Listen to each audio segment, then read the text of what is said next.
Good evening. Welcome to Mission Possible. This is Bharat, a chartered accountant by profession, and we are covering PPB module and we are covering Unit 4, which deals with your money market, debt market, and forex market.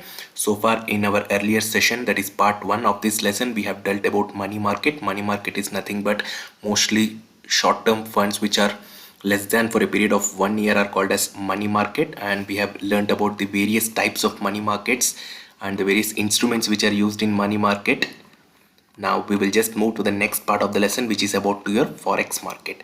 So foreign exchange market. So the what foreign exchange market exactly represents? The name itself suggests that foreign exchange market is a global online network. It can also be called as over the counter. Over the counter means something which happens on an internet platform or on an online platform. It doesn't have any physical dealings. The entire forex transactions, please remember, the entire forex transactions happens over an over the counter market. That means it happens in an online mode where traders buy and sell currencies, and it has no physical location. That is very important, and it operates 24 hours a day.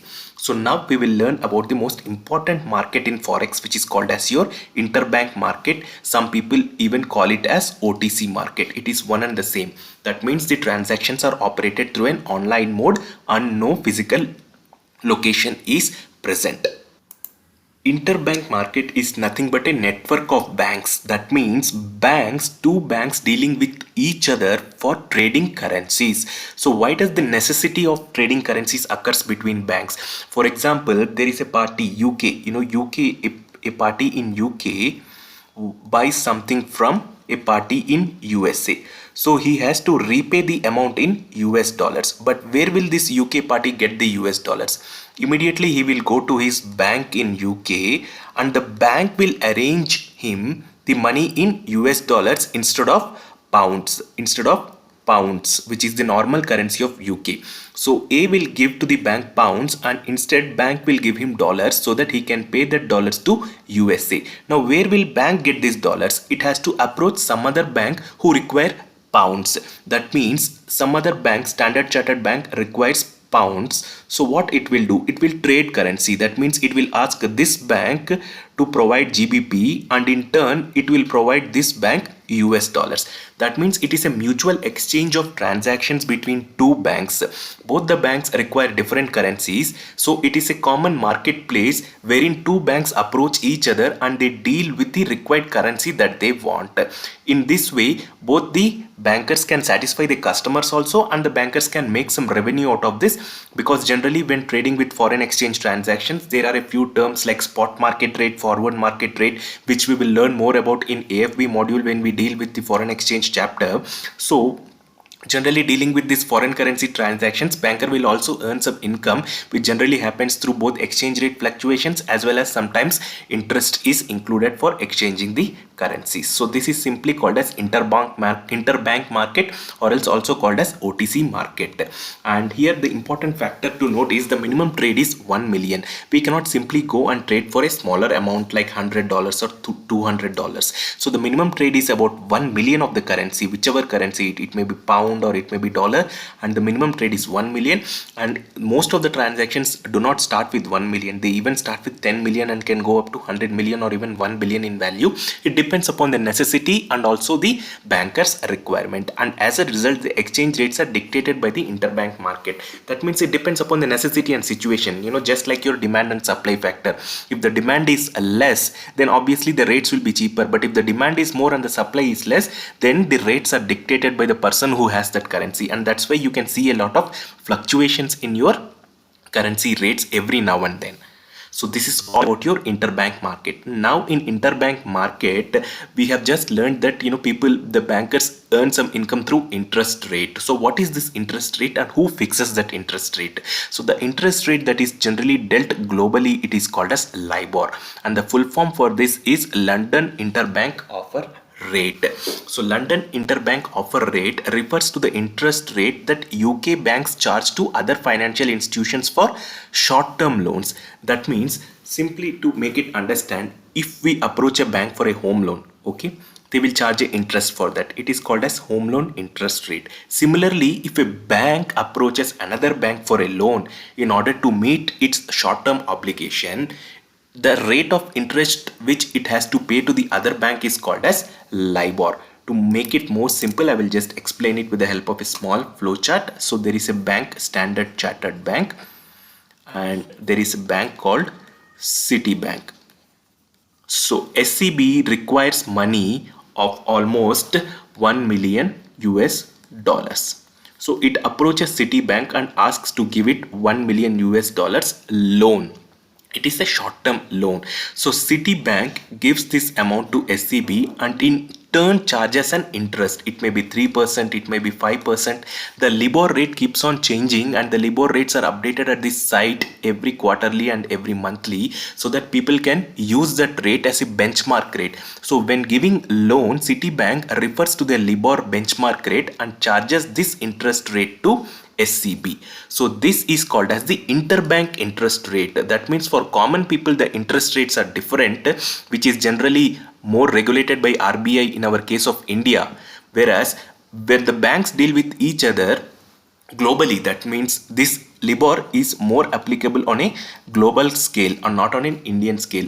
On a global scale, LIBOR is the interest rate which the banks charge each other for lending to the other bank. So that is the main essence of LIBOR. It is like a benchmark rate which the bank uses while lending to other banks, and mostly it is for a short term purpose only. Maximum 1 month to 6 months LIBOR rates are referred. More than that, generally people or the banks do not prefer to have an interbank borrowing. And as of now, LIBOR comprises 7 maturities. It is Swiss francs, Euro, Pound, Japanese yen, US dollars. 5 major currencies and 7 maturities. So this is the LIBOR status. Similarly, in order to match the Indian sector or Indian economy, a concept called as MIBOR was introduced. It is nothing but Mumbai Interbank Offer Rate. It was actually introduced in the year 1998 and it is used as a benchmark rate for the Indian transactions because LIBOR is more globally regulated. It is used for global transactions or forex transactions, whereas for dealing locally within India, we generally prefer to use the MIBOR as the benchmark rate.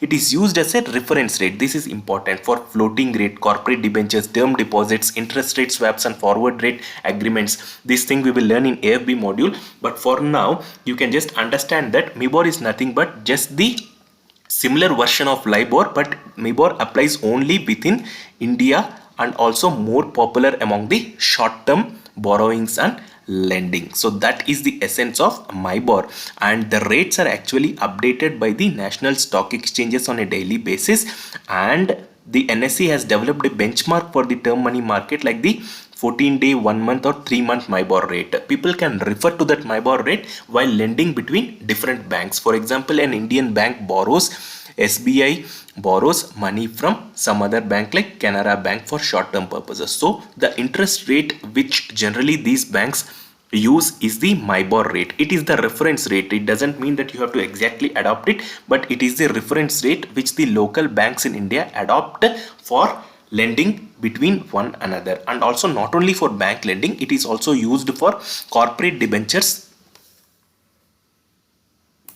Why corporate debentures? Because companies issue debentures which are actually subscribed by banking institutions, financial institutions. So if the rate of debentures is much lower than your MIBOR rate, then generally banks would prefer to lend it to some other bank so that they can get better income. So this MIBOR rate is used as a benchmark reference. Though if the MIBOR rate is somewhere around 5%, then the corporate debentures would be issued at somewhere around 8%, so that the banks are inclined more towards investing in debentures by utilizing their excess money rather than lending it to other banks. So more or less this is like a benchmark rate which is used in all your short-term money market instruments as a reference rate. So that is all about your LIBOR and MIBOR. Next, coming to the important concept of this lesson, which deals with your Foreign Exchange Management Act. It was an official act and it was implemented, or it was coming into place in 1991, and it replaced the Foreign Exchange Regulation Act which existed earlier, which belonged to or which was originated in the year 1973. And the primary objective of FEMA was to facilitate external trade and payments and promoting the orderly development and maintenance of foreign exchange market in India. That means after 1973, India, in order to make their liberalization policy more broader, they tried to ensure that foreign direct investment was coming into India. So they introduced the concept of FERA, and later, because of increasing needs of foreign direct investment, it was replaced altogether by Foreign Exchange Management Act in 1999. Both of these acts actually deal with facilitating your import and export or your foreign exchange transactions between India and other countries. So FEMA has regarded all forex related offences as civil offences. This is very very important, you need to remember. Whereas in FERA it was considered as a criminal offence. So that alteration was made in FEMA. Additionally, there are some other important guidelines such as FEMA did not apply to Indian citizens who resided outside India. That means the citizens who are not in India, that means non-residents India, for them this guidelines did not apply. And the criteria to determine whether a person is a resident citizen or non-resident citizen is this 182 days. If a person stays in India for greater than 182 days, he is called as a resident, and if a person is less than 182 days residing in India, then he is a non-resident Indian. So that is the main criteria for determining all your FEMA guidelines, whether it will be applicable or not applicable. FEMA authorized the central government to impose restrictions on supervise and three things mainly. One is payments made to person outside India, receipts from other person, and foreign security deals. So FEMA has authorized the central government to impose various restrictions so that the foreign exchange transactions are controlled or regulated in a proper manner. And also it specified the various areas of holding or acquisition of forex currencies that require the specific permission of RBI. RBI will tell you how much of forex to hold and for which purposes. So all these regulations are also formulated by RBI in conjunction with your central government. FEMA also put foreign exchange categories into two categories mainly. So this is the crux of your entire FEMA, friends. So the entire questions in your FEMA which come in your MCQ sometimes deal with this concept: capital account transaction and current account transactions. So what is this capital and current? Many people still get confused. So now I will just try to explain it in an as usual manner using the flowchart. So FEMA has classified the transactions into two categories. The first one is called capital account transactions. Please pay attention because this is very very important. So in our AFB module accounts, we have learned about capital and revenue. Hope you remember. So what did we learn in AFB module? So revenue transactions are those which get booked in your P&L account, isn't it? Whereas capital transactions are those which involve a huge sum of money and are generally considered as assets. For example, investment in a plant and machinery or purchase of a building. So these are called as capital transactions because it alters your asset and the benefit of it accrues to you over a period of time. Whereas in case of revenue, the benefit accrues to you only for one particular year. Whereas a capital expenditure alters your asset and liability. For example, if you purchase an asset or machinery, it will be booked in your asset category. Why? Because the benefit is going to come to you for a future period of time. So that definition even applies here, friends. Capital transactions are those transactions. The language of FEMA clearly says that there are two things. It means a transaction which alters. A transaction which alters, first thing, assets and liabilities outside India of a person resident in India. And the second one is assets and liabilities in India. In India, outside India. Of a person resident outside India. So these two things are very very important and it forms the crux of identifying whether a transaction is capital account or not. many people find this definition itself a bit confusing. So as usual, I will just give an example for the first thing. Assets and liabilities outside India. That means A, he is a resident. Okay, he is a resident. That means he stayed for a period of greater than 182 days. He invested in a property. He invested in a property in Dubai. Okay. So will this come under a capital account transaction? Just see the definition. First thing, assets and liabilities. Is this an asset? Yes, it is an asset. Property. That means capital investment property. Second thing, outside India. Where it is invested? Dubai. Outside India? Yes. So first condition is satisfied. Second condition is satisfied. The third condition of a person resident in India. Is he a person resident in India? Yes. Third condition is also satisfied. So all the three conditions are satisfied. So this is a capital account transaction. Similarly, for example number 2, assets and liabilities in India. Assets and liabilities in India of a person resident outside India. That means there is a person called as B. He stayed for less than 182 days. So he is a non-resident in India. Non-resident India. So what he did is he stays in London. Assume he stays in London. He invested in a house. He invested in a house. He invested in a house in Hyderabad. He invested in a house in Hyderabad. So see that all the conditions are satisfied. B, non-resident. Asset, first thing is assets and liabilities. Yes, house is an asset. It is a capital investment. So it is an asset. It alters your asset and liability position. Second thing, India. Yes, second, Hyderabad. That condition is also satisfied. Third one, resident outside India. Yes, he is a resident outside India. He stays in London. In India, he is less than 182 days. So all the three conditions of this clause is also satisfied. So this is also a capital account transaction. So whenever a question comes like this, you have to apply this clause and see whether it fits into this clause.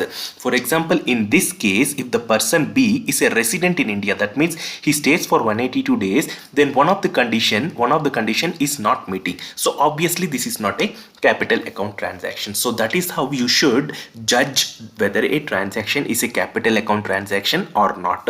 You have to apply both these clauses and you have to see whether all the three sub clauses in this fits into that particular example or not. The main important condition is it should be an asset or liability. The alteration should be in the asset or liability. If it is not a capital investment, for example, if it is just an investment in a smaller 1,000 rupees, some kind of lottery chit or something, then it is something which is not a capital investment. So criteria you should understand: assets and liabilities. Assets include your plant and machinery, building, house. Liabilities include capital investment, that means foreign direct investment, investing in the capital of an organization or investing in the shares. So that comes under your capital account category. So the most important criteria here is to see whether the transaction fits into these two buckets, and all the three sub clauses have to be satisfied. Then it can be called as a capital account transaction. Many a times there is a question which is asked in the exam, like there is an NRE account. Hope you know it is a non-resident account. NRE account, it is for non-resident. Okay, it is for non-resident. And whether this transaction is a capital account transaction or not. NRE account, a non-resident account opens a NRE account, whether this is a capital account transaction or not. See, similarly you have to apply the definition. If he is investing in India, NRE account, that means bank account. Bank account means cash. He is depositing cash. So what is happening? The person's asset in India, is building up. The person's asset in India is increasing. So the first thing that you have to see whether it is altering your asset or not. The second thing, you have to see whether it is a non-resident. Yes, NRE account is opened only for non-residents so that they can park their foreign earnings in India. So asset and liability condition is satisfied and non-resident condition is also satisfied. Hope this clarifies your doubt that it is a capital account transaction. So asset and liabilities in India of a person resident outside India. So all the three conditions are satisfied. NRE account is opened in India. Second condition is satisfied.